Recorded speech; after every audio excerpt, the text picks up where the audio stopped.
halkan fariin xoogaaya ayaan ka soo gudbinayaa kagana hadlayaa anigoo ah odaygii halganka reer awdal iyo gabiley suldaan wabar intaan garanaynin haysiib eegato iyo fariin magacaan u siinayaa waxaan leeyahay hal gadabuursi in yar baan odhan hargeysana in yar baan odhan iyo maamulkeeda inna waxaan odhan dawladda jabuuti baan in odhan dawladda federaalka soomaaliya ee madaxweyne maxamed cabdillaahi farmaajo madaxda ka yahayna mid baan odhanay gadabuursigaan ku horeynayaa gadabuursiyow dhammaantiin ama inta u talisaay carruurtana inagu bada u macallimiin u ah dhowr qodob baan ina odhanay qodobka koowaad waxa weeye col iyo nabad horta kala garta waa qodob qodobka labaadna waxa weeye xaq iyo xaq darro inaad kala garataan qodobka saddexaadna waxa weeyaan waxaad leedihiin iyo waxay ummad kale leedahay inaad kala garataan qodobka afraadna waxa weeyaan run iyo been inuu afkiinu barto aad binaadinka kula hadlaysaan qodobka shanaadna waxa weeyaan xaq iyo xaq darro inaad iyadana kala garataan qodobka lixaadna waxa weeyaan dhimasho iyo nolol wey inaad kala garataan haddaan ku yar noqdo qodobka u horeeya nabadi maxay tahay adduunku dee wuxuu u yaqaanay waxaad inagu u taqaaniin sida laynaga arka way kala duwan tahay nabaddu waxa weeyaan reer barqisanaya dad barqisanaya xoolihiisi haysta ismaamulaya tashanaya wuxuu maal lahaa haysta wuxuu bad lahaa haysta wuxuu deked lahaa haysta weeyaan wuxuu dukaan lahaa haysta xuduudaha hadduu ka baxo aan cashuur dheeraada iyo gibir laga qaadaynin kolkuu soo galanaya cashuur dheeraada gibir laga qaadaynin hadduu wala idila yidhaahdo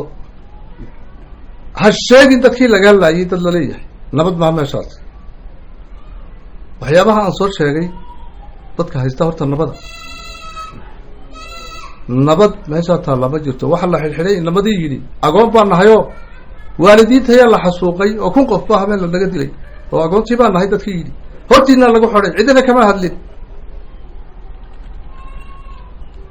intii la doono lagu sii daayana ma garanayno ha hadlin kolka lagu yidhahdo waa xuquuqdii ugu dambaysa qofka bini aadamka laga qaadiyo oo dhibtaada ha sheegani diyaaradihii migiste berigii dadkay laayeen waa kuwa halkaa ku qoran xabashaduna naguma qabsanay halkan meesha la yidhaahdo xagga ethoopia ee la yidhahdo xergeel dad la laayay boor baa ku dhegan intii halkaa lagu xasuuqay xabashiina kuma qabsano way ogoshahay ama christan ha noqota ama muslim ha noqotay dadka intaa diidan aan garanayna xaaladda sidaasa waa nabad meesha ini taalla ma jirto maanta duulimaad xoog le baa lagu qaaday dadka abaaraha iyo roobabkuba ay laysteen ee dacdarrada ku jira ee xeebaha awdal deganaa sayda iyo lughayo xeebaheeda dadkii deganaa ee aasiyaanka u ahaa ayaa duulimaad lagu soo qaaday goortay itaaliya raayeen baa lala eegtay iyagoo heer qaxootiba ku dhowaa dhibaatooyinka deegaanka ka yimaada iyo kulaylka awgeed ayaa haddana la yidhi xilligay taag daran yihiin aan weeraro hargeysa iyo jabuuti baa lagaga soo bixiyay ciidamo xoog leh oo technicana wata beerbiyooda yar yar oo ay kaga baxaayeen abaaraha markay xoolihii ka dhamaadeen oo ay wax ka beerbeeran jireen waa laga dumiyey ceelashoodii waa laga qaaday dadkiina waa la xidhay kii u hadlayay misiinadiina waa laga qaatay oo hargeysa lagu shubay laba ciidanba dadka galay oo iska baahaysanayaan hargeysa iyo jabuuti oo waddan kale ah haddaad maanta gurmo weydaan haddaad ka hadli weydaan qodobada aan weydiye horta dib isku noqda reerkaasow oo haddana kii waxaa sameeyey maanta borama uu joogo wuxuu doono ka sheekeynayo isaga oo markii loogu yeedhay ardasoobo lagu yidhi gobollada awdalla waa dad soomaaliyeed calankii buluugi bay la taagan yihiin muqdishoay hoos tegaan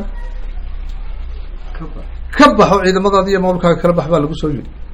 kuwa sool iyo sanaagna ka bax baa lagu soo yidhi oo waxa weeyaan waa dad soomaaliyeed soomaalinimada la taagane sii daa hargeysa iyo burci iyo berberena calankii buluug ahaa taag baa lagu yidhi inuu fariintii oo saxa sheegay adduunyadu u sheegtay وكسب بدل هرجيسنا وجو كروايا ونقضي وحكسو جيري ضدك يجلع سراء أفكود الروتية بيتك الجراني إنه بورمو وحكلو شجيا وحكلو ما شاء الله يسكت شجع بجرو أرجو السفرون كراليرتاهو يضدك محن كل هذا إن نرصده لا عتبي أما بيرلي هالنقطة بيه هي الناس دورها جوجي ربطها ندي شجع أنت حسن ربطها ندي كو أديمو هي واجب كوجو يسكت سارة وهروا تاني لكم بتجري مشى الدنيا السياسة دي بقى نقطتها الصومالية قبل والبو حسب يسار يو إن دول قبلات كيس حسب يسار مقدشة واسطكوا وطن إني أفريقيا طبعا كيسار وبحي اللي يقول حدي اللي يقول دري أنا تصبحي تيلا ولا تاجنا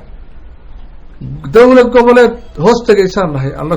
دليرت يشعب كهذا تين مجال هذا مقدسه ما دحويا أنا بيوفر ماجو وحن حقوق لنا هنا وكربنا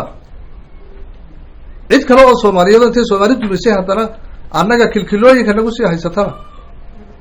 وأباهي كون أكسبت هذين ما أقولي وأنا سوق لنا دوان أنتي الله إذا أنا كي جروب كي حريتهم كقبلات أو تلي قبلي وسوق لنا وأنا إيماننا إن تذكر إذا ماذا لقوك عيا خطرت كجرا أدوك سيد اللوجو شاكل لها وعد ذلك أنا نكنا عدة وحون كرنا شيء إلا جت ده لو حلق اللوجو من لها ويجان قل هذا هالجيشة دولة جيبوتينا وحن ولا لها هرت إلهي قرتها أشهدنا قرتها آيات كقرآن كان قرتها ندين ولا لها ما قرنا يصير مركي نيجي تاجت هاي كده بقول شهادة ده هيسن من نوران كان يصير مركي نيجي تاجت هاي أنت ما قرنا يصير بأرجع لها وإن صوت هاجديت بدر نقول كإلهي بارا نقولش إلهي بتذكر رسالة إلهي بتذكر نوليا صدق صارك هرب أنت هنو قرنا إنه تقال سيدا سو كانوا كده بقول سقفسيا ودول فيها كقاطع ودعاء سومالي كلام درا تذكر اسم إلهي بقى مسيح تذكر يقولوا واسلا ورك وقاضي ما أشهدوا أبي سيد تذكر سيدا وجود تكشن باني بكرة إذا دردارة يعني الله كربها نور كيجا وهي عيدا إنك جوجي مامور إذا كجوجا هتي هرجيشة هاي إيه هتي جبوتي أصوات وشو حدود بسوي جبسيت هاي أيان ولا لا وكنت دردارة مرخاتنا الله قاعد إلهي نبوا أقريه دولة مقدسين وحنا ولا dadka awdal iyo gabali degan waligoodba waxay dib bana u ahaayeen oo dagaal xoog leh lagu soo qaadi jiray Soomaalinimada wadadkii taariikhda markii adduunku isku duulduulayay maxaan ku raahdaa dawladaha waaweyn ku soo duulan Afrika kaga saxeexayay haraga Soomaali baan nahay halka ilaa Kismaayo ilaa halka kale ilaa Djibouti